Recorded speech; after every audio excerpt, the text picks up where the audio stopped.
All right, Tony here, Transformation Fitness and Wellness Nutritional Training System. What we're going to go into today is all about alcoholic beverages, alcohol in general. So we'll get going here. Here's what we're going to be covering exactly.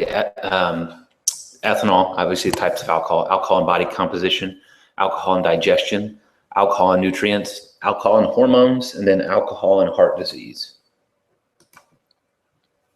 So we're going to start with ethanol.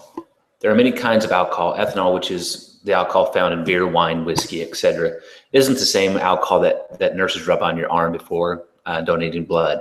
That is isopropyl alcohol. So there's a difference.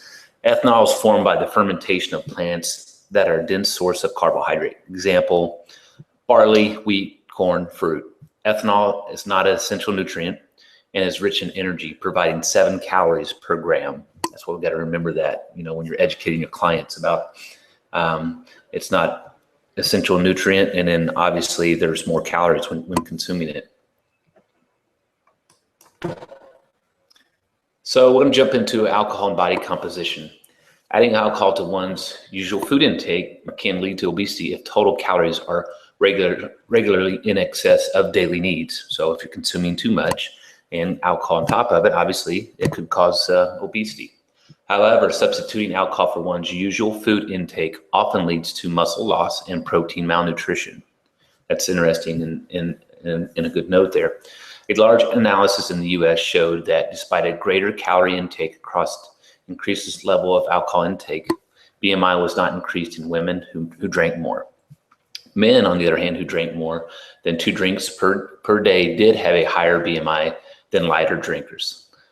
Lack of weight gain in some alcohol users may be due to less food consumption or higher levels of physical activity.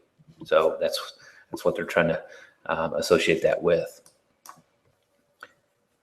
Alcohol impairs judgment. People who drink socially may find that they are more likely to engage in problematic eating behaviors while drinking. A big plate of nachos or chicken wings seems like a great idea after the 3rd beer. And that's where people can get in trouble because their inhibitions drop. They have 1 or 2 drinks and they've been eating really well and everything goes to the crapper. So they start over consuming, or what they choose to eat.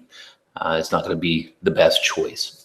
Obesity is another independent risk factor for liver disease and alcoholics.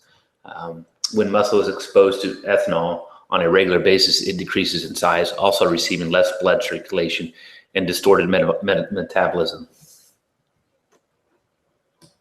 So we're going to move on to alcohol and digestion. Chronic alcohol ingestion impairs pancreatic enzyme secretion, which can result in nutrient malabsorption, particularly of fat and protein. Those are the 2 things it's going to affect, along with pancreatic digestive function. Pancreatic endocrine function can be affected as well. Insulin resistance is a common side effect of alcoholism, which results in a lack of glycogen formation and energy store depletion. Anaerobic energy production can predominate within the cell, resulting in excessive lactic acid production as well. So those are some of the things that chronic alcohol ingestion can affect with digestion and some of the physiology of the body. Alcohol and nutrients. Alcohol consumption can alter nutrient status. Alcohol consumption can lead to impaired amino acid uptake and protein synthesis in the liver, along with increased protein oxidation due to necessary cell regulation. Other compounds, including leptin, are often increased in alcoholism, which can be pro-inflammatory and decrease appetite. So those are 2 of the other things that can affect with alcoholism with the nutrients. The liver is a major storage depot for vitamins and converts vitamins in metabolically useful forms. Heavy alcohol consumption diminishes the uptake and utilization of folate, vitamin B6, B1, and vitamin A. Folic acid deficiencies is the most common vitamin deficiency among alcoholism, most likely due to an increased demand of nucleic acid needs for regulation of injured liver cells. So basically the body's repairing itself and it's taking nutrients from other places to repair the damage from alcohol. Nevertheless, poor dietary intake of folate also contributes. Alcohol acts as an antagonists to vitamin A, vitamin B1, vitamin B3, and vitamin K. Vitamin E has also been depleted in those who consume alcohol.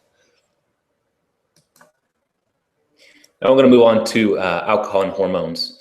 Chronic alcohol intake is one of the most powerful mediators of sex hormones. Ethanol is a testicular toxin and can increase the activity of aromatase, an enzyme that converts testosterone to estrogen in the body, which is good to know for males. So chronic male alcoholics develop an assortment of endocrine disorders, including infertility, gonadal atrophy, and fermentation, caused in part by elevated production of estrogen and low testosterone levels. Alcohol abusers tend to have lower testosterone in general, and all these side effects are part of it.